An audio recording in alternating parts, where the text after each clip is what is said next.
da vastidão insondável do macrocosmo, da beleza etérea e majestosa das galáxias e nebulosas, ao delicado matiz de cores presentes em uma flor, em uma ave ou no amanhecer. Até um olhar mais profundo nos levar à sofisticada complexidade do mundo microscópico. A impressionante composição de uma simples folha, a nanotecnologia incomparável em uma molécula. O mundo natural, em todas as suas formas, nuances e perfeitos ajustes, surpreende para onde quer que nossa percepção permita contemplar em detalhe. E de tudo isso, o que mais o encanta? Conheça agora o que cientistas, especialistas e estudiosos revelam que há para eles de mais fascinante no mundo natural.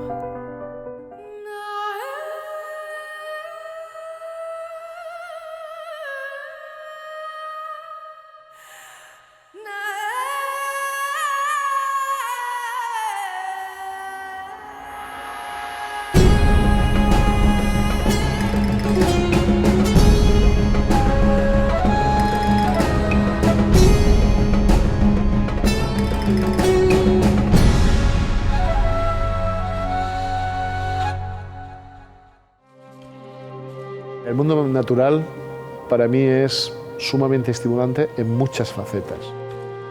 Mirándolo como filólogo, me llama mucho la atención los procesos de comunicación del mundo natural con nosotros.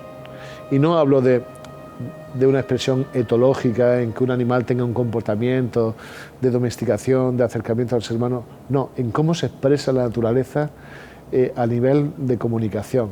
O sea, yo puedo ver en un árbol la forma de la hoja, el color de la hoja, que me está comunicando si tiene algún tipo de necesidad, si está creciendo adecuadamente. Puedo observar las formas, las estructuras, el desarrollo natural o no natural de una planta, la vegetación, de un animal, en la manera de expresarse, en la asociación de grupos. Para mí, cómo se comunica la naturaleza conmigo en otras formas me llena de mucha satisfacción, ¿no? A mí lo que más me gusta es la posibilidad de ver y experimentar la sensación que uno siempre tiene cuando está entre las grandes montañas. Esa es una cosa realmente extraordinaria, un sentimiento muy especial que uno tiene cuando se encuentra en las grandes montañas. Y a mí, por otro lado, siempre como me entusiasmaron tanto las montañas, me gustó y desarrollé el gusto por escalar montañas.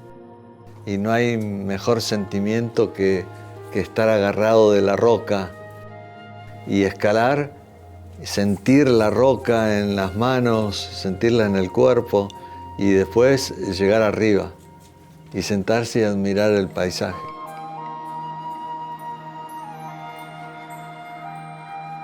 Esa combinación de aventura, de experimentar la roca con las manos, ¿no?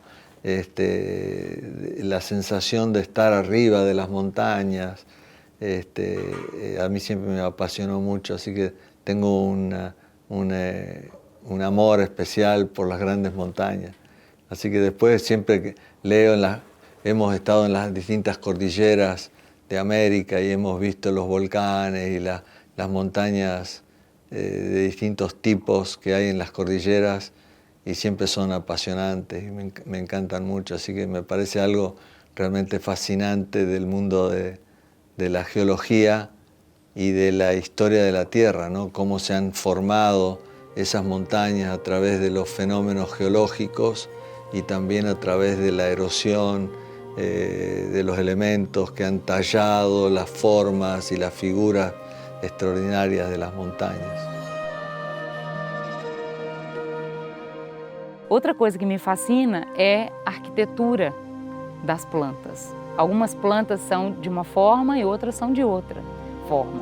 Quando a gente olha, por exemplo, um pé de jambo, ele tem um formato específico. Eu não preciso ver o jambo, o fruto, para saber que aquilo ali é um jambeiro.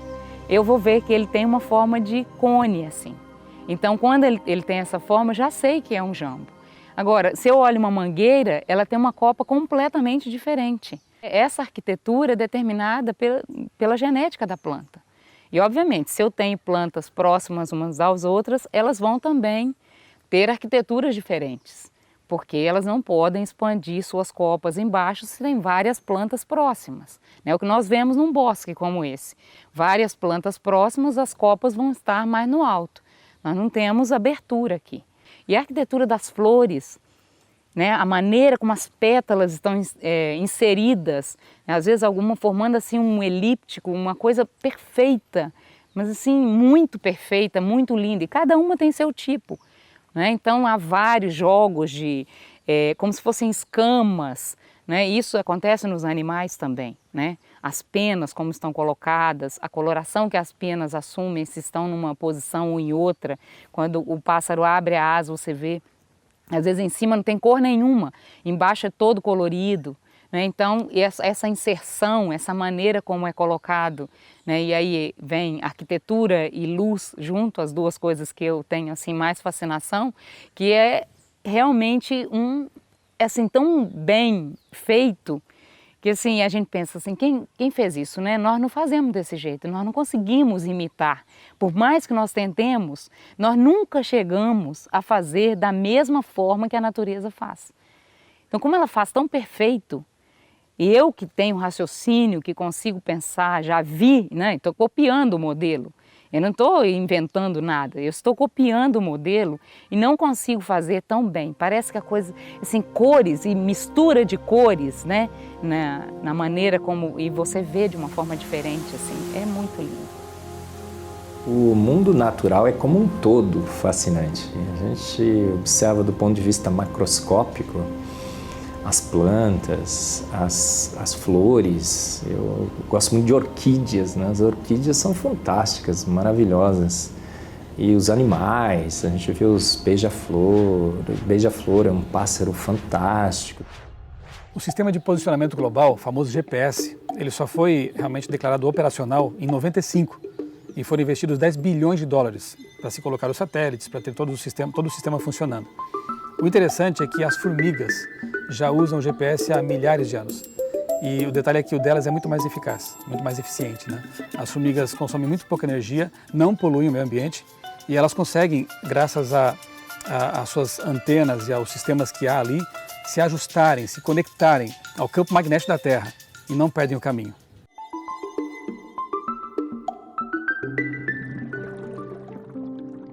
In my own research on both marine invertebrates and vertebrates, I see incredible evidence of intelligence and designs that are amazing. When we talk about sea turtles, for instance, and some of the larger marine vertebrates, they're able to migrate from one area of the world to another. And to be able to do this consistently from year to year. For example, the hawksbill turtles that we study in the Caribbean, we have been able to satellite track nesting female hawksbills. They come to a nesting area in one part of the world, for instance, in Honduras where we're working. We can attach a satellite tag to these turtles and track their migrations after the nesting season. And we find that those particular turtles will go from little islands in the Caribbean coast of Honduras to Mexico or to Belize. And they tend to move in very intentional ways. They are not wandering from place to place looking for their homes. They know exactly where their homes are. And some research has told us that when a sea turtle hatches out from its egg, it's already able to detect magnetic fields. That to me is absolutely incredible. And as that turtle moves off of the nesting beach for the very first time, it's actually imprinting on magnetic fields as it moves away from that beach. So that 18 or 20 years later, when it becomes a mature female or a mature male, mostly females, but when they become mature, they are somehow, and we don't understand how, but they're somehow able to turn that magnetic field map around in their brains and follow those magnetic fields right back to the same beach that they were hatched on. To me, this is absolutely incredible. And it keeps us humble as humans to recognize that what we would consider simple or dumb animals are able to do amazing things that we as humans can't do. For me, this really is evidence of some intelligence, that these turtles are able to undertake these amazing feats of migration, to know exactly where they're going and exactly how to get back in these vast oceans is absolutely incredible.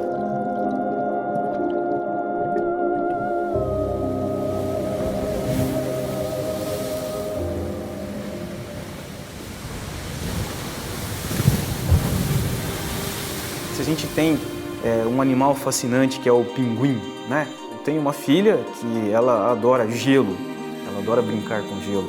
E quando ela pega o gelo, ela rapidinho solta porque o gelo queima a sua mão frágil, né? O pinguim não tem esse problema. Ele está lá no gelo, pisa no gelo e o gelo não agride o seu pé, as suas partes. Muito bem. Como que a natureza, quem projetou a natureza resolve esse problema? É simples, ele pega o sangue quente que sai do seu corpo e entrelaça esse vaso de sangue quente com vasos que tem o sangue frio vindo do pé do pinguim. Então agora você tem um processo de transferência de calor resolvendo o problema do pinguim. E a gente utiliza isso em nosso dia a dia. Quando você tem sistema de refrigeração, qualquer deles que seja, o princípio de troca de calor é basicamente o mesmo que a gente enxerga nesses animais. Qualquer pessoa que visse uma válvula fabricada pelo ser humano jamais concluiria que aquilo ali fosse fruto do acaso ou de ajuntamento fortuito de metais ou coisa parecida, né? Realmente aquilo ali pressupõe inteligência, intencionalidade. Quando a gente transpõe essa reflexão para a natureza, o primeiro ser vivo que nos vem à mente é a girafa. A girafa ela tem um dos corações maiores, né, do reino animal, um coração muito grande, porque ela precisa bombear sangue até alguns metros acima, né, até a sua cabeça, né, até o cérebro. Só que quando a girafa baixa a cabeça para beber água, seria natural de se esperar que ela tivesse um AVC instantâneo pela pressão do sangue ali. E, no entanto, ela não tem problemas. E quando levanta a cabeça, seria de se esperar também que ela tivesse uma queda de pressão e pudesse até desmaiar. O que acontece é que ela dispõe de vários divertículos ou microválvulas dispostas ao longo do pescoço, nas artérias. Quando ela abaixa a cabeça, essas válvulas regulam a pressão do sangue, de modo que chegue até o cérebro, até a cabeça dela, a quantidade necessária de sangue. Quando ela ergue a cabeça, acontece de novo esse processo, né, de regulagem da pressão e da vazão do sangue por essas válvulas. A questão é como que a girafa se virava antes de essas válvulas surgirem ou evoluírem, né?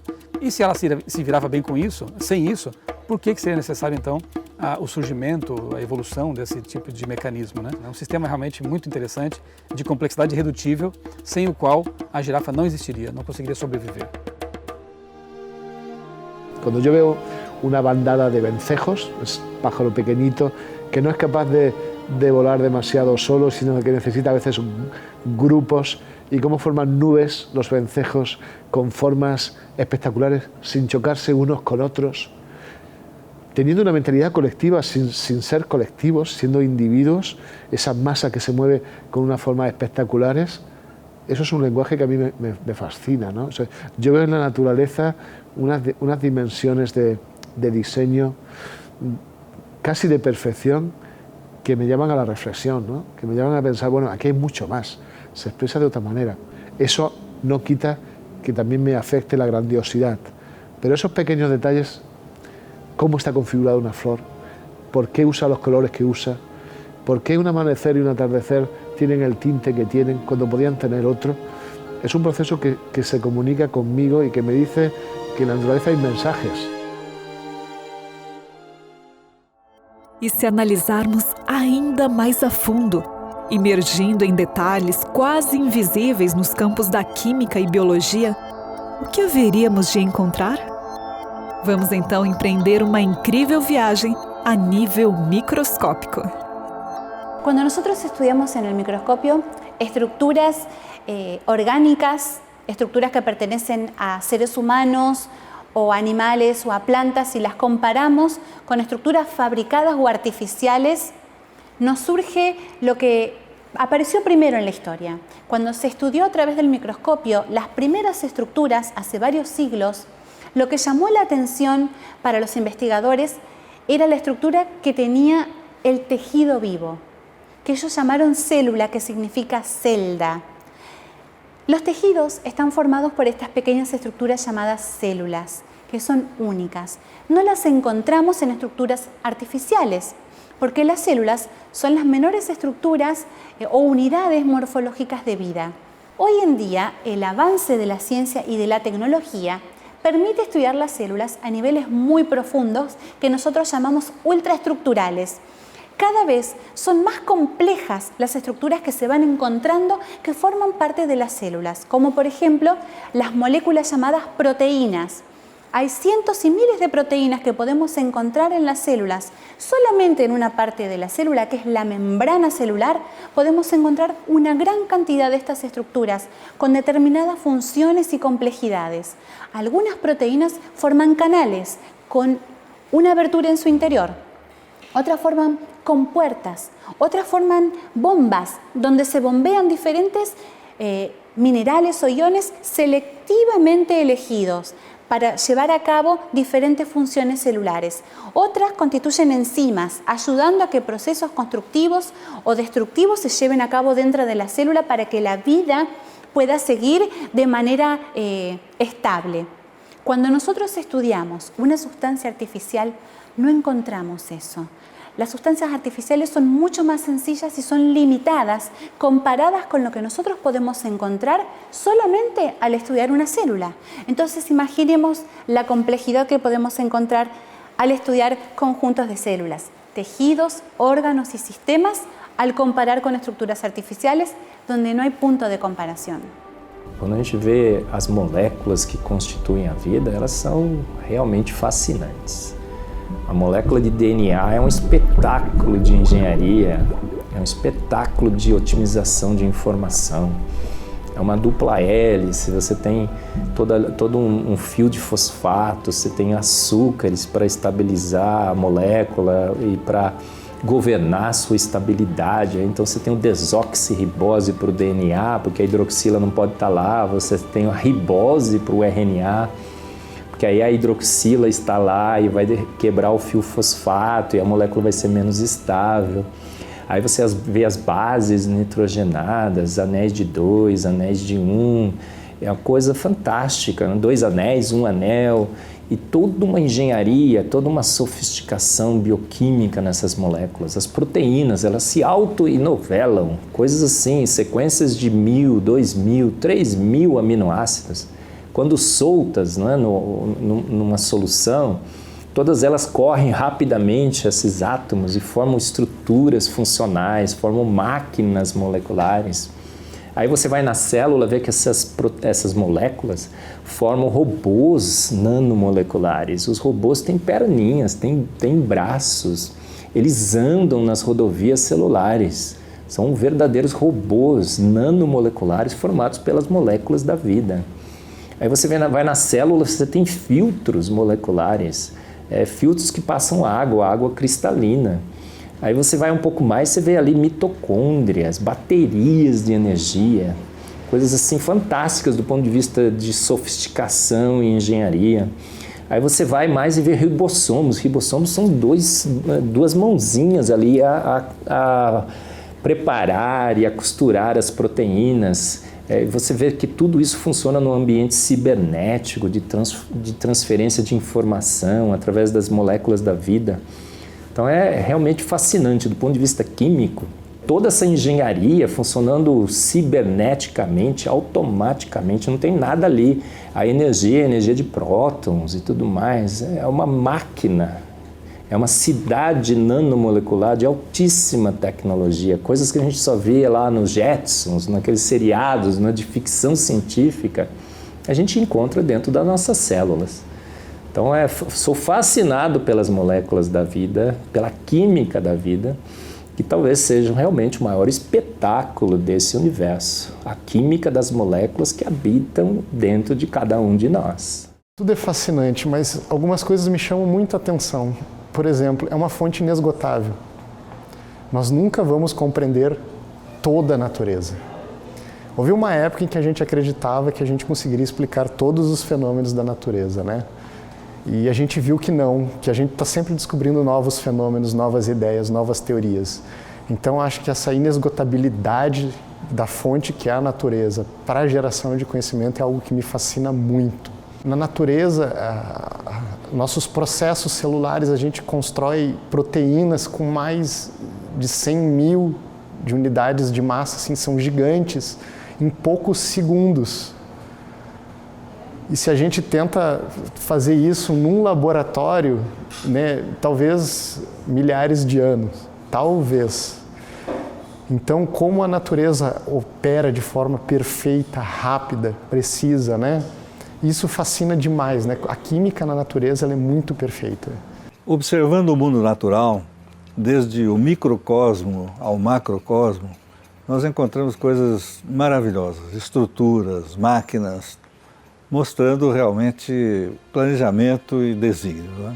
No sentido das maiores dimensões.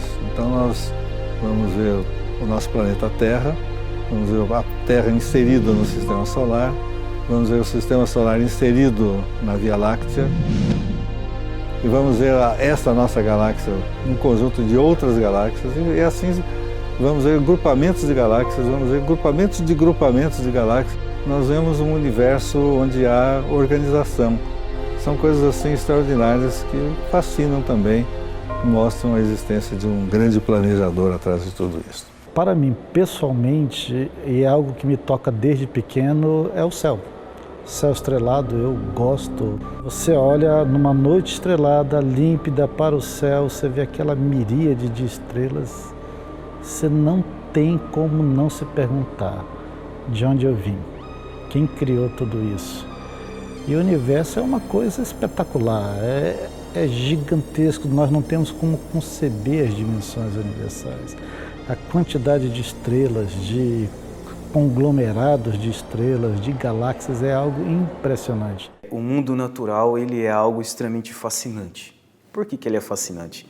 Porque quando você estuda a natureza, que você olha a maneira com que a natureza funciona, a maneira com que a natureza resolve os seus problemas, né? Nós utilizamos esse conhecimento para criar coisas no nosso mundo e utilizar sistemas parecidos. Vou dar um exemplo muito simples. Quando a gente pensa em inteligência artificial, quando a gente pensa em redes neurais, trabalhando no campo da ciência da computação, isso tudo foi criado, isso tudo foi produzido a partir de um entendimento de como é que o nosso cérebro funciona. Então perceba, se o mundo da ciência da computação é produzido por mentes inteligentes, maior foi a inteligência da qual eu aprendo acerca dela. Então o mundo natural me fascina porque ele mostra uma complexidade, ele mostra ser resultado de uma mente muito inteligente.